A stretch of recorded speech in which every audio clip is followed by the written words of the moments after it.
G'day folks, today I will go through how I actually make some rigs and tying the knot. If you checked out some of my other videos that I did on the boat, I use these things. It's a foam type of material that is really designed to carry your pre-made rigs. Before I head out, I would like to actually make some of the rigs pre-made. And while I'm doing that for my next trip, I'll do a quick video to show you how I tie my knots. Braided line, so let's pretend that is the main line. If it's going to be a pure bait fishing, this is probably the most simple approach to have a running sinker. I'll use a very small sinker in this case.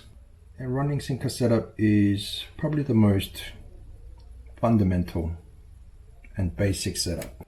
So I'll pass through the sinker that we want to use. So as you can see, it's just running sinker. And I also grab the leader. In this case, I'll make it maybe half a meter.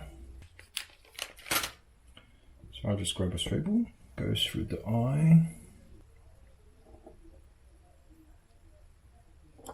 And you form this loop with your middle finger. I'm holding on to that swivel, make a loop over like that, making a circle. I just pinch it. Then in between those two lines, the one that's made a loop and the main line that's passing through, and with this I'll just wrap around 6 times. So 1, so I'm wrapping over those two lines, 3, 4, 5, 6, and I just pull that and it forms loop like that. Alright, then you moisten this and you simply pull that line, and that is secure. You chop the edges off. So what we've done there is now the sinker is running. I like to use the swivel that's got the clip. It makes it easier to switch around your rig as when you're fishing. So let's just put that into one side. Then the leader that I had cut earlier, around a bit more than half a meter. Let's get the hook of our choice. So I'm using a slight circle hook. A lot of people ask, what size hook that you need to use and whatnot. Small hooks can also catch big fish. For a hook of this size, I've got plenty of kingfish that's 80, 90 centimeters. As long as the width here will grab the edge of the mouth of the kingfish, then you're fine. And the reason I use circle hooks, or this is not a full circle hook, but you can see the actual hook, the shark bit, is actually bent inwards. So what that means is when the fish bites, let's pretend that's the gut of the fish, so load the hook with the bait, it will just slide out. It won't get caught because the hook is bent inwards. So it'll slide out, and if that's the edge of the mouth, when they run, then it gets hooked onto the mouth itself, on the lip. So it'll make it easier to unhook the fish. You probably have very little chance of gut hooking, therefore when you do let go of the fish, when you release, it's in healthy state. And yet again, very simple, goes through the eye, and I will use the same knot with my middle finger. The hook is there, grab it tight, and I just pinch those two lines. I do a loop, so it comes up as a 6. So this is gone on top of this. Then all I need to do is just wrap around 6 times. So I call this 6/6 knot. So you make a number 6 and then you wrap around 6 times. 1, 2, 3, 4, 5 and 6. And the braid doesn't matter that much, but for fluorocarbon, moisten the line, otherwise it'll just get burnt. So you put it on the short end and give it a good slide. And I might just like to just tighten that a little bit more on the tag end. That's done. So then, very important to trim off the tag as close as you can. So you've got very little tag end to get tangled. Then what I do on the other end, make a loop so that you've got 2 lines coming in and out, and I just simply do a simple knot 3 times. So 1, 2 and 3. What I try and make this the end loop, which will go into the clip, as small as I can.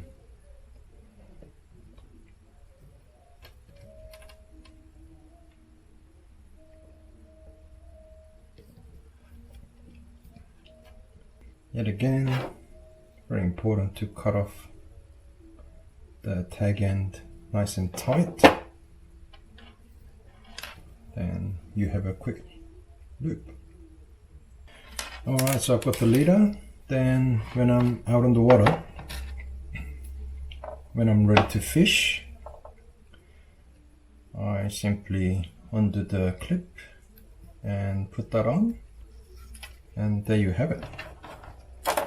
So you've got the running sinker on the braided line that goes to the reel, and I have the leader with the hook. And how I store this onto this foam rig keeper is I just go around it, and that loop that we have made, I just run the hook end of the line, and that kind of formed a loop there around the foam, and I tighten that.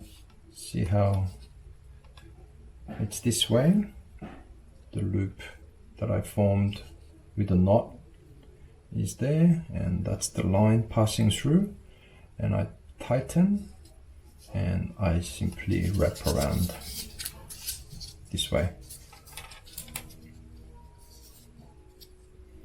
Then because it's foam, it's quite easy for me to just secure the hook like that, and that is ready to go. I'll just cut off another leader so I can show you the alternative method of tying the hook. Long shank, size 4. So these are what's called bait keeper hooks. It's got these sharp edges here, so when you put a piece of pilchard or squid, it won't slide out because it's got these prongs on the shank of the hook. Alright, primarily for baiting. This method is quite useful if you want this hook to have a bit more freedom of movement. Before you go through the eye of the hook, you simply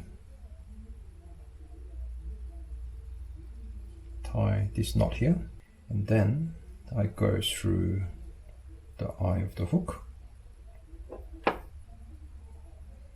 So it's presented this way. Loop that I made, once it's passed through the eye of the hook, I go through this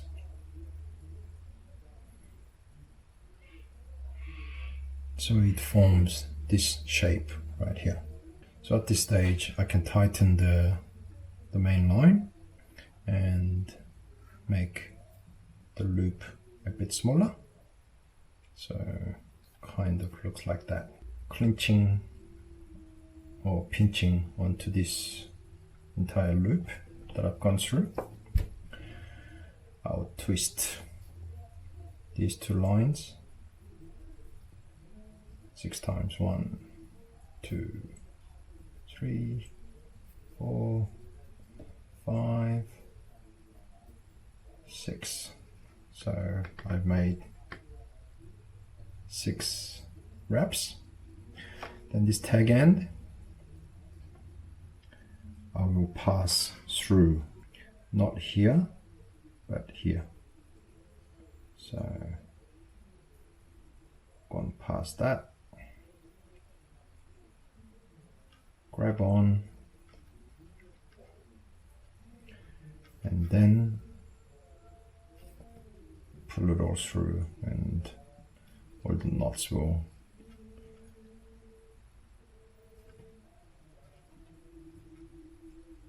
come into shape.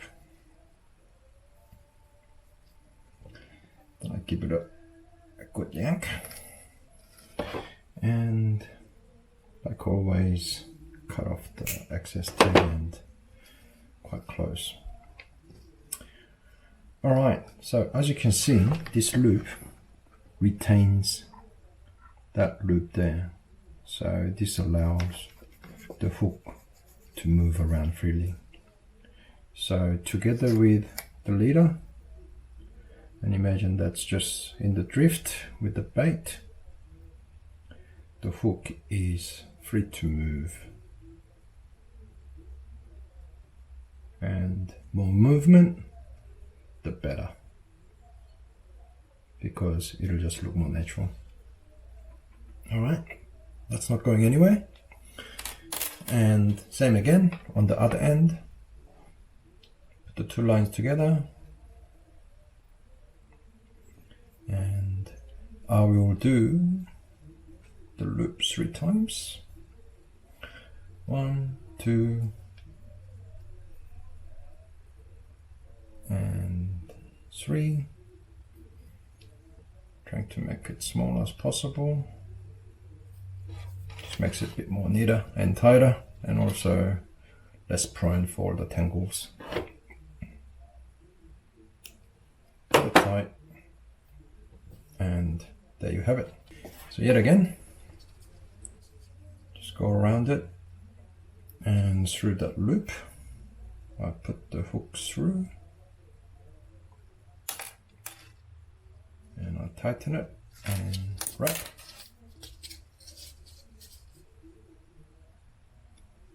And secure the hook right there.